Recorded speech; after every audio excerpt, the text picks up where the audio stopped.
اگر آپ توبہ نہیں کرتے کبیرہ گناہ معاف نہیں ہوگا، اگرچہ اللہ کا اختیار ہے چاہے تو معاف کر دے۔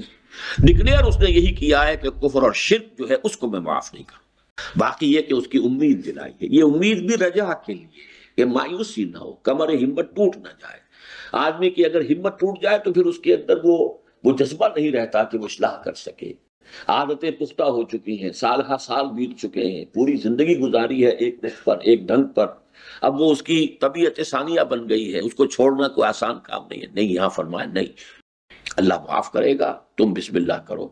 جب تک یغرغر نہیں ہو رہا، جب تک کہ وہ نزع کی کیفیت طاری نہیں ہوئی ہے، جب تک زندگی کی امید ہے، توبہ کا دروازہ کھلا ہے، لیکن رخ سیدھا کرنا لازم۔ 80 برس گزر گئے، ہم سب صاف کر دیں گے، کوئی پرواہ نہیں، لیکن اب تو اپنا رخ سیدھا کرو اور اللہ کی اطاعت اور فرما برداری اختیار کرو۔ من قبل ان یاتیکم العذاب ثم لا تنصرون، اس سے پہلے کہ عذاب آ دھمکے اور پھر تمہاری کسی طرف سے کوئی مدد نہیں ہو سکے۔